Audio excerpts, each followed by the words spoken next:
UCLA is a team that has been pretty good in recent seasons, from 2021 to 2023, going 8-4, 9-4, and then 8-5, winning and also losing a bowl game in that time. You might be thinking, why would UCLA need a rebuild? They're clearly a team that's pretty good. Well, they were a good football team until the Pac-12 imploded, and UCLA has now found themselves in the Big Ten. A Big Ten with powerhouse teams like Ohio State, Oregon, Michigan, Penn State, the list goes on. UCLA might have been a top dog in the Pac-12, but they're more middle to bottom of the pack of the Big Ten. And in real life, to start the season, they are 1-3 as of when I am recording this, and appear to be struggling. Their only win on the regular season is against Hawaii, and they only barely won that one. They have lost to Indiana, LSU, and of course Oregon, and play Penn State next. I definitely think that UCLA is a team that needs to be rebuilt to be able to contend in the Big Ten, which is exactly what they want. And that's where we come in. The new head coach of the UCLA Bruins is Ian Colesmith with the motivator archetype. Shout out my friend Jack, BC Jack, in the comments for coming up with this randomly generated name, Ian Colesmith. If you've seen a series on my channel before, namely the Yukon Huskies dynasty or the Denver Broncos franchise I did on Madden 24, you know that I try to do realistic style rebuilds. Now, obviously, we will let some things slide for entertainment purposes. It is a video game after all, but generally I try to bring the realism. Now, this series is going to work a little bit differently from my normal series. In like the Yukon Huskies dynasty, for example, I, as the user, will play and participate in every single game that our team plays. In this series, I want to be a spectator. I will not be playing the games. Instead, we will be going through this series a lot more quickly, about 4 weeks per episode, and watching the Super Sim, and then jumping in to watch the CPUs face off against each other during pivotal points in each game. I think this adds a nice twist to my normal format, where it's much more about rebuilding the team rather than my own personal skill, and I think that should add a lot of fun, especially playing in such a powerful conference like the Big Ten. Now, if we take a look at the schedule for the season, this is what it looks like for UCLA. Of course, this is the real life schedule. They open against Hawaii, have a bye week, and then play Indiana, LSU, and Oregon, and then Penn State. After that, the schedule for them opens up quite a bit. It's a lot easier opponents. I know Nebraska in real life is quite good, although I don't know if that will extend to the game as much. But really, it's about surviving these opening games, specifically against LSU, Oregon, and Penn State, and then seeing what we can do in the middle part of the season. I would assume that this is roughly a 6-win team, but sometimes in the simulation you never know. But let's officially introduce ourselves to the roster. Go position by position. The starting quarterback for this season is going to be the redshirt senior Ethan Garbers. He's not the fastest man in the world, definitely more of a pocket passer type, but does have decent accuracies. And then in line to be the starter going into next season would be Justin Martin, although there is the true freshman DeMarcus Davis, who was a 4-star recruit out of California that could take over. Halfback one is TJ Harden. He is a junior. Hopefully we'll see him back next season as well. He's a power back. He is not super fast. Fullback is Leo Kemp. He is a redshirt freshman. Wide receiver one is Jamichael Sturdivant, one of the best players on this whole team, probably the best player on this whole team. 6'3" with that kind of speed is absolutely elite, and he will definitely be getting the ball a lot, at least I assume. Then there's Logan Loya, the red shirt senior. Our wide receiver 1 and 2, quite good. Wide receiver 3 is TMA, Titus Mokiao Atimalala. And then you've got some younger guys down the board as well with some promise, like Rico Flores Jr., a sophomore. He's not got the best speed, but he does have some promise. He's a pretty solid route runner already as a true sophomore. Maybe we look to redshirt him this season. There's of course Xavier Staples and Braden Pagan. Tight end 1 is Moliki Matavao. Then you've got Bryce Pierre and Hudson Habermel. Not a lot of speed at this tight end position. Matavao appears to be a pretty good possession tight end though. The offensive line has left tackle Charles Knighton, left guard Spencer Holstige, center Sam Yoon, right guard Josh Carlin, and right tackle Garrett DiGiorgio. This is a weak offensive line, definitely something we're going to need to improve. Now on to the defense. The left end is redshirt freshman Collins Ochiampong. Collins, only a freshman. He is 6'7". The kid is huge. Right end is Jake Busick, a junior. And you may also see some of Joseph Vaughn. And the defensive tackle, Jay Toya, the senior, 86 overall. One of the best players on the entire team. And we've got some depth here at defensive tackle with Gary Smith and Keanu Williams, as well as Devin Apiu. Left outside linebacker is Larry Edwards, and the middle linebacker is Olu Oladejo. And then at right outside linebacker, you've got Kane Medrano. The corners are led by Devin Kirkwood. This is a good corner room as well. KJ Wallace, Jalen Davies, and then you got Jaden Marshall, a sophomore. Lot of seniors. Free safety is Brian Addison. He's up to an 80 overall. And the strong safety is Ramon Henderson. Now, I don't know about you, but scrolling through this team, it does not scream 84 overall to me. It feels a lot more like roughly an 82. It's good in a lot of places, weak in others. There is a good amount of depth on the team, though. Kicker is Mateen Bagani, and the punter is Chase Berry. I will be running the UCLA spread playbook. I plan to just keep it that way throughout the series, especially because we won't be playing as the players, as well as keeping the defense as a 4-3 multiple. We may look to change that, but I think I'm going to set a rule for myself that the only time I can change these things is when we bring in a new offensive coordinator or a new defensive coordinator, because it would essentially just be their schemes. And now it is time to set up that recruiting board. If we look at team needs, it says we need 3 running backs, a receiver, and a bunch of offensive linemen. And then defensively, man, oh man, we have 30 players graduating. This is going to have to be a huge recruiting class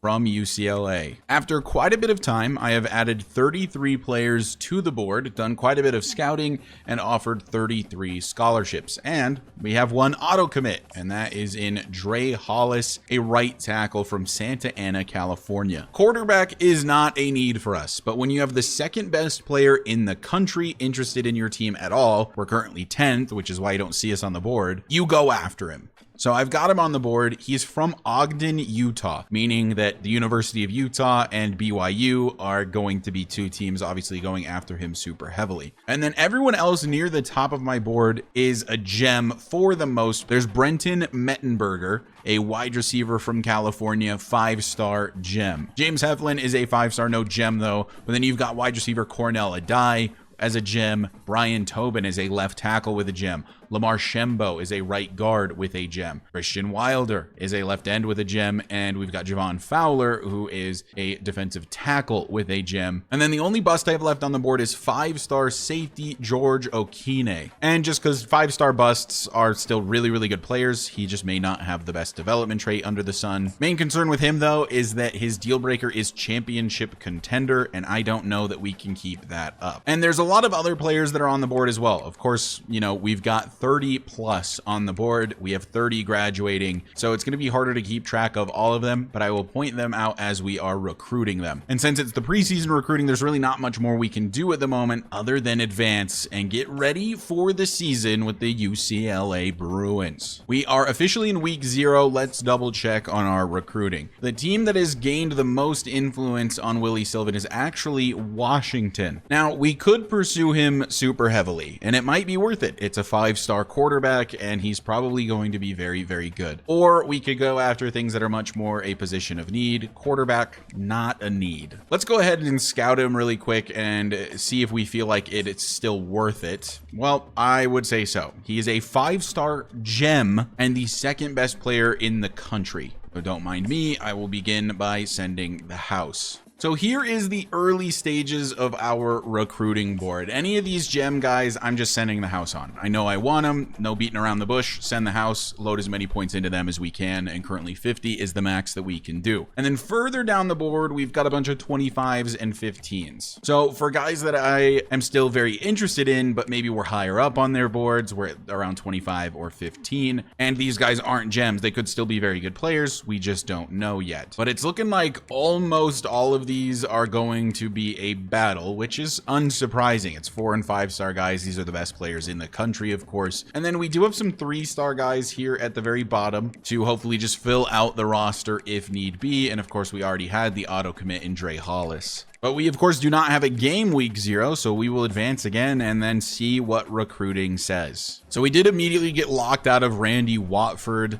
We did not make it to the top 8. Little unfortunate, but it is what it is. And then the main noteworthy things to this point is that we are gaining roughly the same amount of influence as Washington, but we are behind. Being that we can only spend 50 points per week, it does make it a little tougher. I'm used to having 65 or 75 in my UConn dynasty. And it looks like Oregon gained a lot more influence on Anthony Crum than we did, so that might be a tough battle as well. Otherwise, we're doing okay. Nobody is really dusting us super terribly on any of the guys we're going after. Stanford is gaining more influence than us on Isaac Maddox, so that is worth keeping an eye on. He is a halfback, a power back. But otherwise, we're currently in first, or at least in the top 5 on a lot of these guys we're going after. And it is officially week number 1. It is game week for UCLA. Now, because this is my rebuild and a different universe, we will be letting the games go as they do. If we lose to Hawaii, we lose to Hawaii. If we win any of the other games, we win those games. This is now our universe and no longer connected to real life. But anyway, let's get into some action here in the UCLA Bruins dynasty against Hawaii in Hawaii. Now, this is a game the Bruins should win. And they did in real life, but not very easily. So they're 1 win on the season. They're 1-3, and they only won this matchup 16-13. We'll see if that remains the case here in the simulation. So here is how it's going to work. We're going to jump ahead play by play and then watch the drive from like the overhead view as the CPU. So we'll start in the Super Sim. Hawaii does start with the football and it is a touchback. On 1st and 10, they get a 4-yard rush, and then a penalty allows them much further down the field up to the 46. Then they get a 10-yard reception, a fresh set of downs.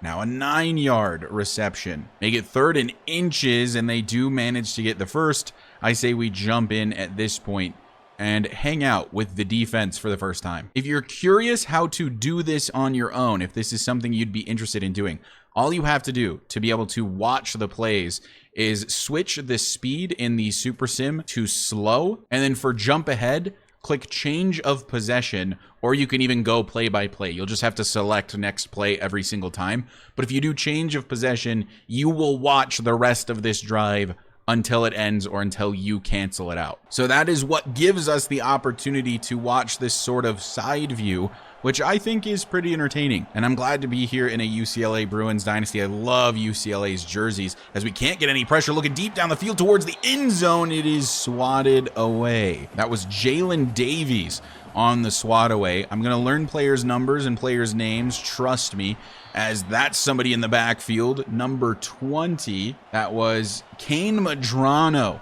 getting the tackle for loss. As now Hawaii to throw again, scrambling, taking a hit as he throws towards the end zone, nearly finding the ref, and it's incomplete. So they'll settle for a punt, actually, not even a field goal attempt. I guess they don't trust the kicker even from this distance. They punt it away, and UCLA will take over on offense. And I am interested in watching this first drive in the UCLA dynasty. Here we go on 1st and 10, just a check down to the halfback and a pickup of 9. Ethan Garbers, of course, the quarterback for this season. And that halfback is Keegan Jones in the backfield, and that is J. Michael Sturdivant with the reception to set up the 2nd and 3. UCLA out of the shotgun as Garbers will look to throw and finding Sturdivant again, but he can't hold on. And the Bruins will punt it away, 3 and out to start the season. So now we'll kind of speed it back up until we're in a little bit more of an interesting situation, like if Hawaii is on the verge of scoring, as they very well might be. A 17-yard reception, and now it's going to be a 3rd down and 4. Let's jump in for this play. From inside the red zone, it's 3rd down and 4 for the Rainbow Warriors. Can the Bruins get the stop? It's a quick throw, and they do indeed get the stop. 4th and 2. And I'm sure that they will attempt a field goal or once again punt it away. So UCLA back on offense, and we immediately start with a holding penalty on the center Sam Yoon. So we back up 10 yards. Now it's 2nd and 18, 3rd and 14, and a big first down to Xavier Staples as the Bruins approach midfield, and that is the end of the first quarter. Still 0-0 against Hawaii. Now it is a 3rd and 6 situation from the Hawaii 33, and that's a big first down, and we are officially in the red zone for the first time this year. So now we will jump in once again. Garbers with Keegan Jones in the backfield. He will look to throw. Goes to Sturdivant quickly, who holds on. A 2nd and medium as TJ Harden has now checked into the backfield, and it will go his way. Good blocking. A first down for Harden, and he fights for extra yards to get all the way up to the 2 to set up a 1st and goal for UCLA. Garbers is out of the shotgun again. Harden in the backfield. You got to think it's going to him. It is. He can't break the tackle, though. He goes down at the 1. Set up a 2nd and goal, and now they bring in Keegan Jones once more in the backfield. It goes his way. The blocking is horrible as Jones can't even get past his own lineman. That backs him up to the 5. And now it is 3rd and goal for the Bruins. As Garber surely going to the air here, he does, and finds his target, but short of the end zone. 4th and goal at the 2, and UCLA will settle for the field goal. The kick, it's a fake field goal. I did not call this a throw from the kicker. Touchdown Bruins. You can't make it up. I'm not sure who caught that, but that was the kicker throwing the ball there. And it's a touchdown for the Bruins on a fake field goal attempt. That is crazy at this point in the season. I respect it. The PAT is good, and it's 7-0 UCLA. What a drive that was. So the Bruins up a touchdown. Let's see if Hawaii can answer. Wow, they keep getting these big chunk plays. It's 3rd and 3 around midfield. They get the first up to the 39. 5:50 left to play in the second quarter, and they are nearing the red zone. And Jay Toya, the defensive tackle, with an injury here. Less than ideal, that is for certain. 1st and 10 from the 29 for Hawaii as they throw it downfield, and that is just incomplete. Terrible throw. 2nd and 10. The Rainbow Warriors back to pass, throwing quickly left side, finding his man for a pickup of 7 to set up a more manageable 3rd and 3. From the 21, just outside the red zone, it's a fake handoff, play action, left side, another man wide open. It's Braden Shager, that's actually the quarterback rather, with the throw. 1st and goal from the 4. As Shager is out of the pistol, he looks to throw again, fires quickly, incomplete, punched out. Now it's 2nd and goal from the 4, and it's a handoff up the middle, and we're there to stop it. Landon Sims can't punch it in. 3rd and goal from the 4. It's actually just a touch inside the 4. 3 minutes left to play in the half as scrambling, throwing, and through the uprights, or nearly through the uprights. And now Hawaii settles for a field goal here. This one should be plenty good, I imagine. And it is. 7-3 for the Bruins as we close in on the half. 1:38 remains, and TMA just got a 16-yard pickup. So we'll jump in here. UCLA trying to get in the red zone, get some additional points on the board. Before we head to halftime, that one is swatted down. That was intended for TMA, who wears the number 2. It's TJ Harden in the backfield, but a throw from Garbers potentially on the way, but no, it's not. Down he goes. A huge loss for Ethan Garbers. Sets up a 3rd and forever. So here we go. Garbers back to pass, and he's going to take another sack, and he's no longer inside the 50. It's a 4th and 29 for the Bruins, and they will have to punt it away. Surprised Hawaii isn't calling a timeout here. There's still plenty of time to get points on the board. Well, would you look at that? This is what happens when we simulate plays, I guess. The very next play that Hawaii has after the punt is a fumble 6 for the Bruins. Kane Madrano with the recovery and the return for the touchdown. That makes it probably 14-3. It is after the PAT And that should bring us to the half. And not only that, but the Bruins start with the football here in the second half, and immediately J. Michael Sturdivant with a 29-yard reception to get us near the red zone. We'll take another couple plays forward. 4th and 3, though. Incomplete pass from Garbers. And they go for it, and it's a reception for TMA on 4th down and 3. Let's jump in. The Bruins have gone for it on 4th down already and have also done a fake field goal into a touchdown. What else do they have in the bag? Garbers over the middle, finding his man, and that is completed up to the 2. You've got Harden in the backfield. He's the power back. It's the I formation. Will he punch it in? No, because it's play action and then thrown out of the back of the end zone. 3 backs in the backfield with Garbers under center. It's a handoff up the gut. Touchdown, Bruins. That is Leo Kemp on the touchdown.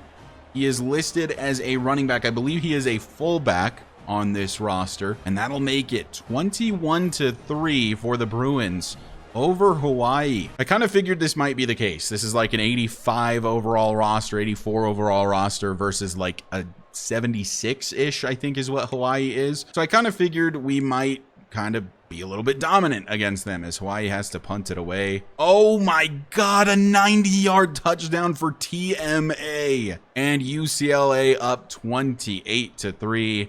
And it seems like this one's just about over. A couple garbage time scores for both teams, but otherwise it was a dominant victory for UCLA. 35-13 is your final, and the Bruins will be 1-0 to start the season. So that's generally how we view these games. If it's kind of a blowout like this, we're going to get through it pretty quickly. There's really no point in watching. But I can assure you guys, when the games are close and competitive, this is one of the most entertaining ways to watch College Football 25. It is fantastic. So here's the stats on the day for the Bruins.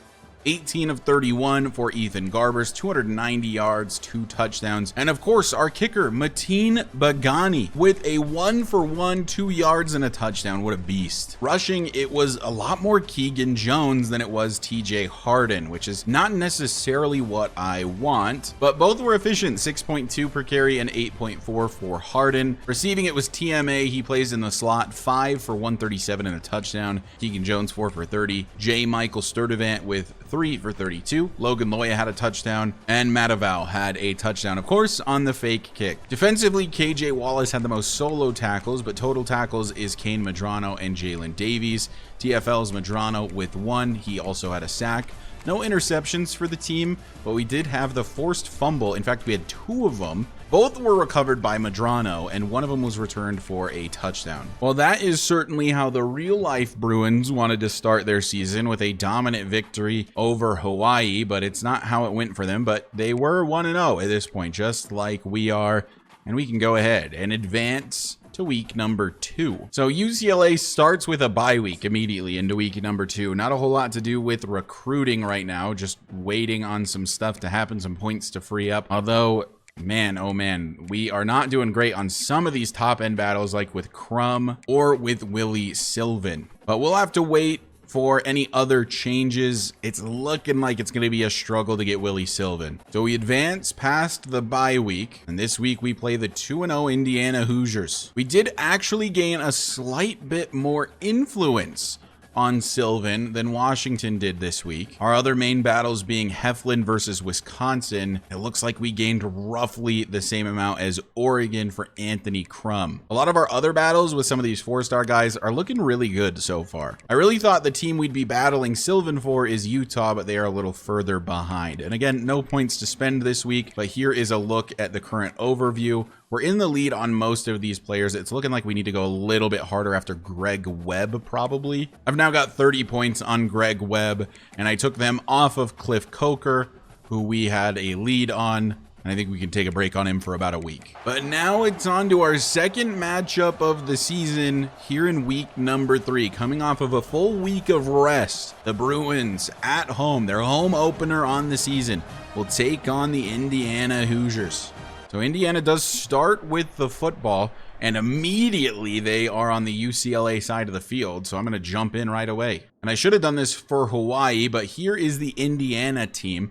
Curtis Rourke is the QB1. The halfbacks are Tyson Lawton and Justice Ellison. Wide receivers are Elijah Surratt, Donovan McCulley, and E.J. Williams Jr., along with Keshawn Williams. And then the tight end one is Zach Horton. Looks like they're dealing with some wear and tear throughout this team. So with zero issue, Indiana finds themselves on our side of the field, as Rourke will look to throw and throws right side. That is completed in front of Devin Kirkwood to set up a 2nd and inches at the 27. Getting a lot of yardage each play. Rourke throws immediately again to this right side of the field.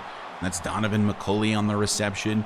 Gives us a 1st and 10 at the 20. They're already in the red zone. The 10, the marker to gain, as Rourke will hand off this time up the middle for Lawton, and he doesn't get much. A 2nd and medium coming up, as Rourke will hand off to Lawton again, and he's met by a number of defenders and sets up a 3rd and short. Got to get just inside the 10 for that 1st down marker. Can we get some bend but don't break defense from the Bruins?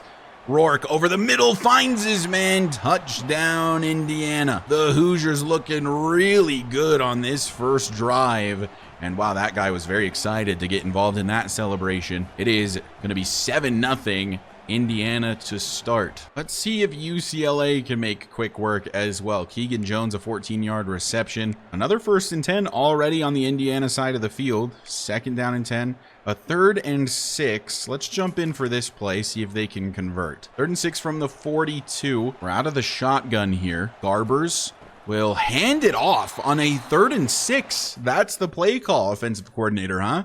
Very interesting. I'm not sure that I'm overly fond of that call, to be honest with you.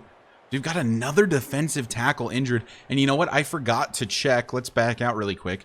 Let's check on the status of those injuries. Were they serious at all? Injury report reveals no injuries that are super serious to this point. 3rd and 19 for Indiana, and they managed to convert a 27-yard reception for E.J. Williams Jr. And now they're on the UCLA side of the field again. This offense is cooking. Now they'll back it up with a penalty. And I misspoke. That was not a penalty. It was an interception. And now Moliki Matavao has us at the 2-yard line for a 1st and goal for UCLA. Let's jump in. Empty set on 1st and goal from the 2. I don't know if I like this offensive coordinator, as it doesn't matter. It's a touchdown for the Bruins off of the turnover. It's Matavao again. Last week he caught one from the kicker. This week he gets it from the actual quarterback. Touchdown UCLA.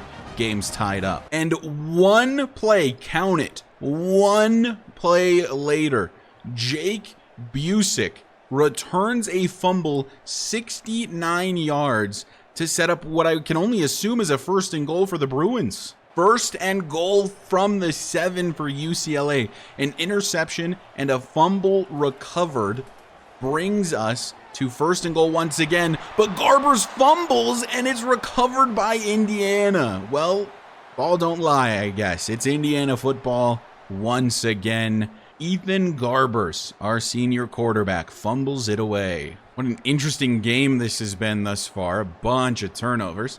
Still tied at 7 as we close in on the end of the 1st quarter. And that's a big completion for Indiana. And now it is officially the end of the 1st quarter. But I do want to see this next play, as I believe it is a 3rd down. It's a 2nd and 7 actually for Indiana. As Rourke is out of the shotgun, he will hand it off. And really not much running room there for Lawton. Might as well stay with this one on 3rd and 6. Rourke certainly going to the air, I would imagine. I mean, we ran the football from about this spot and it didn't go very well. Rourke all kinds of time, finds his target. It's a 1st down at the 23. Now on the fresh set of downs, 10:40 left in the half. It's another handoff.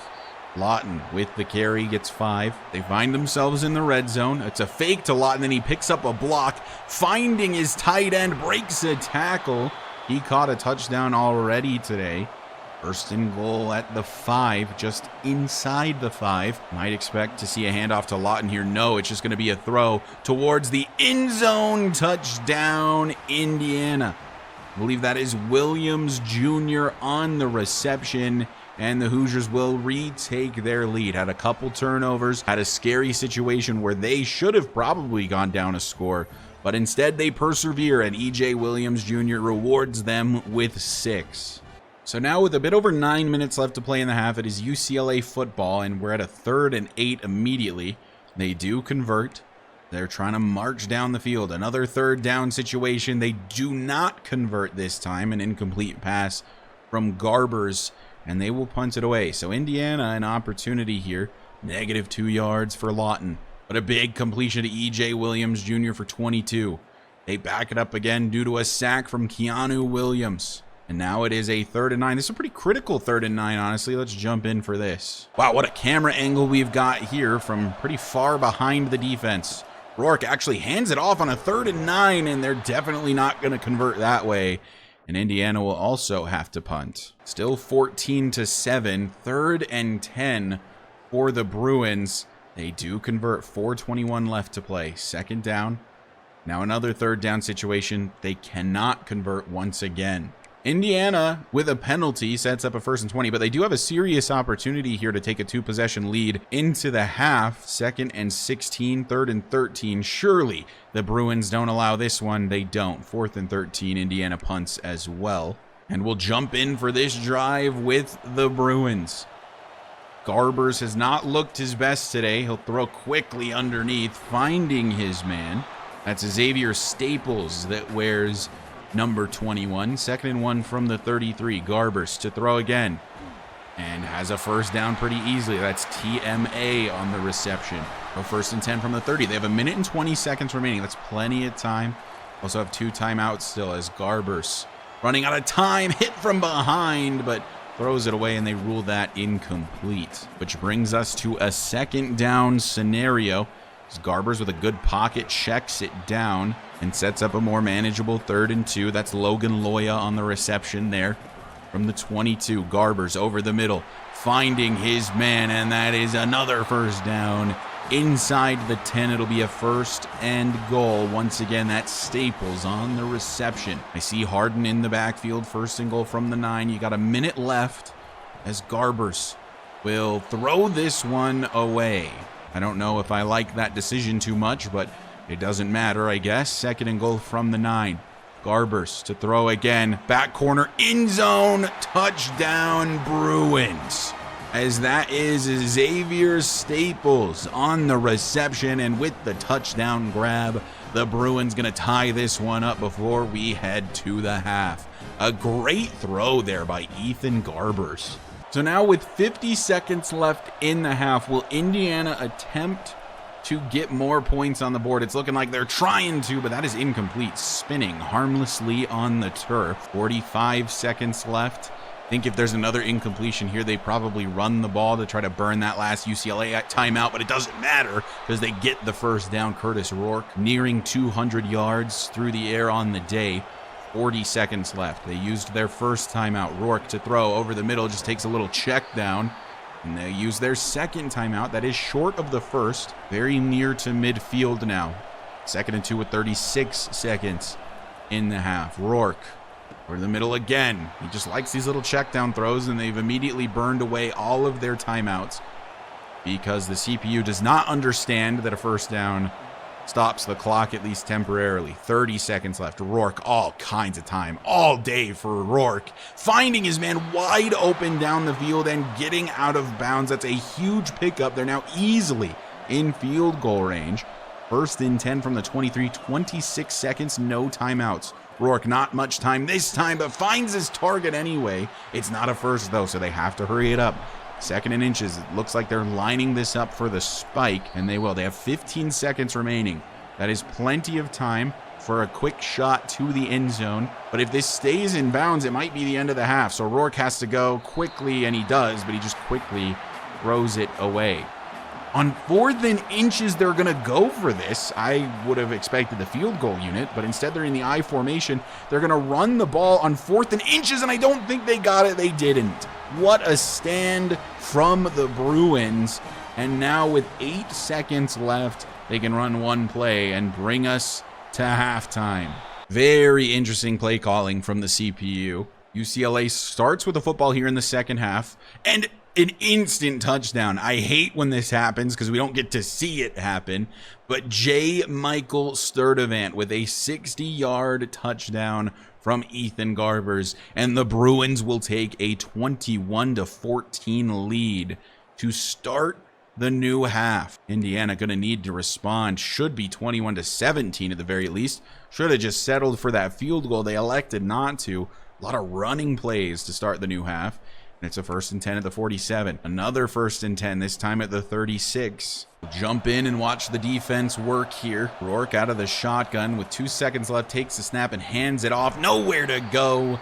That is called a yard. I don't think it really was. 2nd and 9. Maybe a blitz coming from UCLA. Could be a disguise, though. It is. Only 4-man rush. Rourke has a man in the seam. And that's a big 1st down for Indiana. 280 yards on the day for Rourke. From the 15, it's 1st and 10.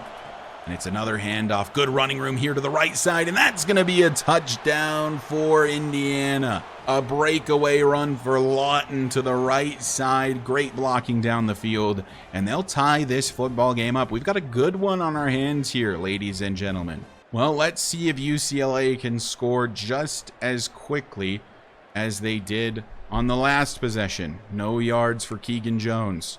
It's a 3rd and 10 immediately. They do get the 1st to TMA on a 19-yard pickup. A penalty on the defense gives another 1st, and now they're already in the red zone. Sturdivant with another big reception, and let's jump in. In the red zone for Garbers and the UCLA offense. Out of the shotgun, he's sending Harden out wide to the right. May take the check down, I'm not certain. Actually, he wants it all, but he's going to throw it all away with the interception. And now Indiana going to have all the momentum, just severely underthrown. Well, I accidentally backed out of the Super Sim, and now I am locked into spectating. I don't have a way to exit this, so I guess we're watching the Indiana drive. 1st and 10 from the 30. That interception, just a saving grace for them as Lawton goes down. Looked like he lost a yard, but they say he got back to the line of scrimmage, so it keeps it 2nd and 10 to go. As Rourke will hand off Lawton again. Running room here, left side, breaks a tackle, but then it takes a big hit. That's Brian Addison on the tackle. 3rd and 3 from the 37. Could be a big stop here from the Bruins. Rourke throws over the middle. They can't get the stop. Approaching midfield, it's 1st and 10. Rourke hands off Lawton, and he finds about 4 yards.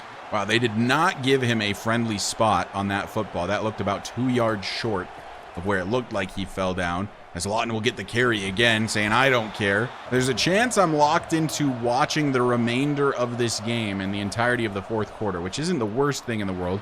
As Lawton gets another carry. Excuse me, that's not Lawton.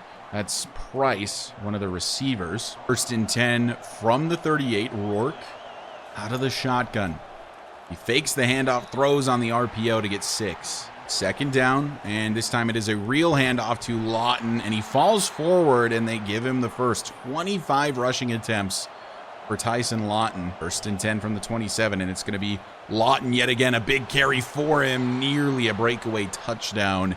Instead, it's a 1st and 10 just inside the 11. They're calling it at the 10, but it is possible to get the first without the touchdown. Rourke over the middle finds Price for 4. 9 minutes left in the 4th quarter. From the 7, Rourke fires, has a man underneath. He has to break one tackle. He can't do it. 3rd and 1 from the 1. They need about half a yard for the first. They need a full yard for 6, and they're not going to get it. And they will settle for the field goal attempt from the right hash. That was Joseph Vaughn on the tackle for loss, by the way. 4th and 2. And the kick is no good. I knew it. They're from the right hash inside like 10 yards. They always miss these. The AI always misses these. And yeah, I am indeed locked into watching this. This can be a little bit buggy spectating this way, and unfortunately I got one of these bugs, and I have no choice but to watch the remainder of this game as Garbers takes a sack and loses 9. 7:20 left to play in the game. Tied at 21 all, as this is a big carry for Jones, and it's going to get a 3rd and 8, much more manageable. Keegan Jones remains in the game.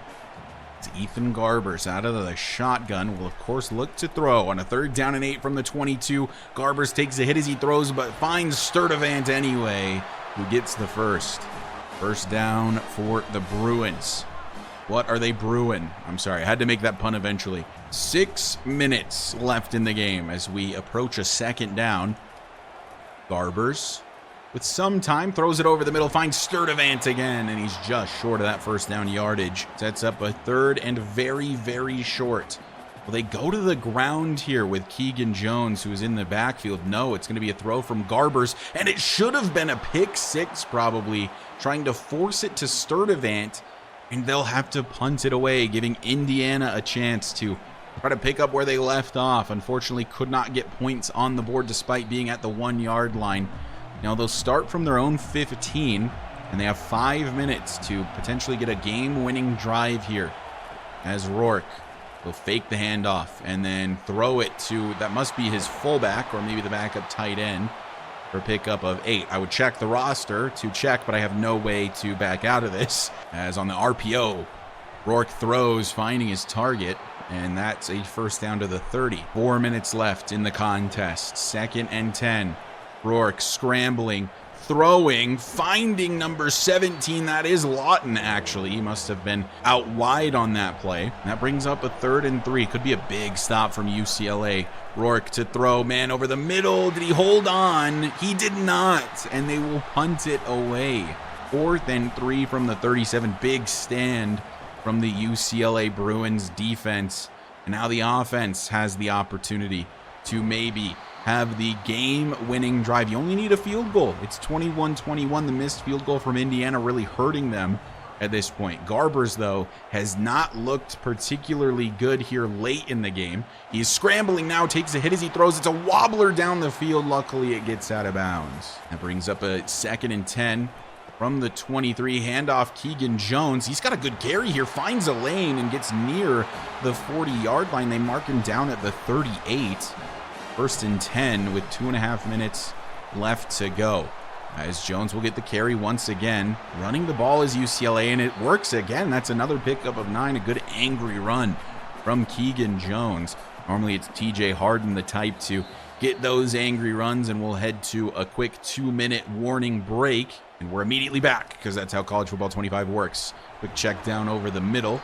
That's Logan Loya with the reception. Under 2 minutes left. A minute 54, 53 now to be exact. On the other side of the 50 are the Bruins. And that's going to be an interception from Ethan Garbers. This has a chance to be a pick 6. Garbers the one who has to save it, and he does. He's thrown another interception on the day, and the Hoosiers are going to take over, and now they're the ones that only need the field goal for the victory. That is one of the worst interceptions I have ever seen. Ethan Garbers throwing this game away. Joshua Sanguinetti with the pick, and he has put the Hoosiers in prime position to get away with a victory today. They're basically in field goal range, or at least NFL field goal range. I know that's not how it works in College Football 25. What a run. That truck was ridiculous. That picks up 9 yards, and they're just going to start chewing the clock, UCLA. You got to start calling timeouts. I don't think I can call timeouts, although I would. He fumbles the football. It's recovered by Indiana. Timeout called by the Bruins, I believe. That was the opportunity to get the ball back for UCLA, but now it's looking like Indiana is going to be the team that gets on the board and takes the victory. Lawton up the middle, honestly, would have been for the best to let him score there. You leave some time on the clock for about a 1-minute drill at this point. 2nd and 1 from the 3. I mean, they are in field goal range, although we all know that the CPU misses from the hashes at about this range. Again, they don't let him in. They burned that last time out. It's not looking good for UCLA. If the CPU was smart, Indiana would just take a couple knees here and kick the field goal. However, we know the CPU not very smart. That's what makes this fun, but they tackle Lawton before the goal line, and now Indiana can chew a bunch of clock. But you already know the CPU's dumb. They're not going to do it. They take the snap with over a minute left. Lawton doesn't get it. And now it's 3rd and goal from the 3, and they're swiftly approaching that left hash. If UCLA can get another stop, there's a good chance they miss the field goal attempt.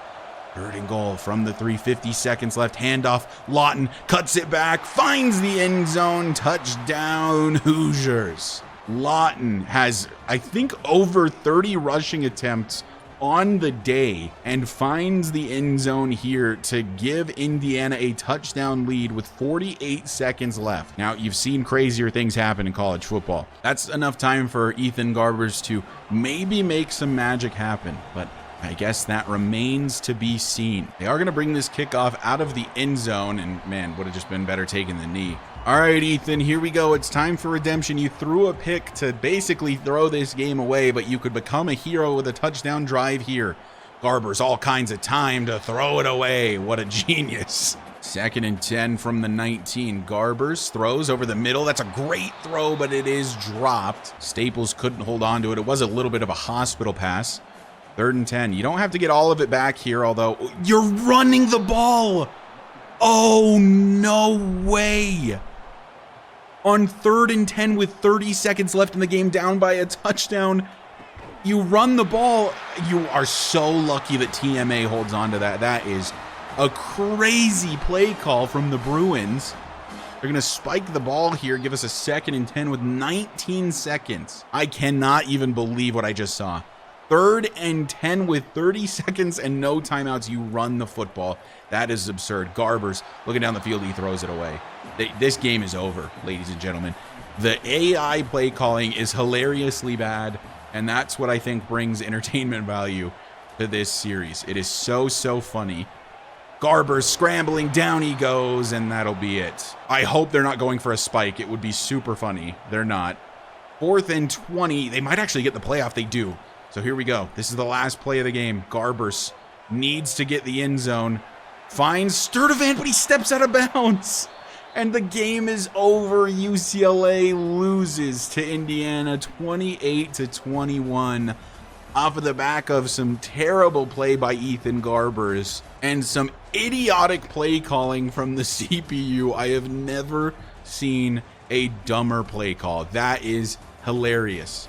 You basically just gave Indiana 20 seconds off the clock for free. They didn't even have to ask for it. What a game. UCLA drops to 1-1 on the season. Garbers 21 of 39, 3 touchdowns and 2 picks with 288 yards. That last interception was so costly, man. Just really bad. Otherwise was okay. The completion percentage is not great though. Rushing, it's still Jones getting the bulk of the carries. In fact, Harden only appeared in this game 1 time. We got to change that up. There is no way the junior power back that is an 85 overall should only be rushing the ball 1 time. Receiving, Sturdivant 5 for 104 and a touchdown. Matavau with 5 for 56 and a touchdown. Loya with 4 grabs. TMA with 3. Staples with 3 and a touchdown. And then Keegan Jones with a grab as well. Defensively, Ramon Henderson leads in solo tackles with 5. Total tackles is Oladejo and Stanley Ellis tied at 12. And Stanley Ellis gets 3 TFLs, which leads the team. And we've got 4 different guys with half a sack. 1 interception, it was KJ Wallace. And it seems like we've been forcing a lot of fumbles. 3 forced fumbles in this game, and 2 of them were recovered.